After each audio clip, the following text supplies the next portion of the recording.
suunnitelma? Oli hyvä. Auto. Auto.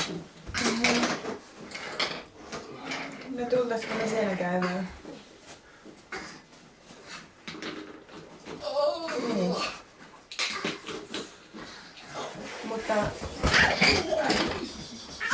mikä se olisi se sopiva aikataulu sulle? Vilkutaan kameraa. Ei.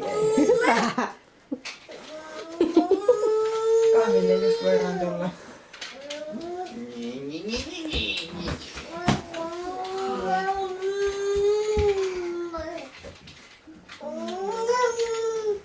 No, täytyy nyt tässä keskustella.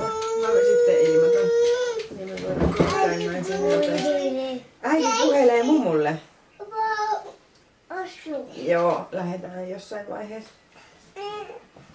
Vauva puhuu. Haluaako vauva puhua mumulle? No niin, vauva haluaa puhua nyt mumulle. No, mä soitan vielä sitten, että onko se tullaan. Puhu. Sanojaanko sinne moi? No. Sano. Heippa.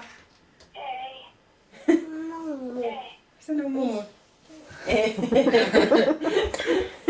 No Johanna sanoi jotain. No niin, ei se nyt sanonutkaan mitään. No joo. No, hei.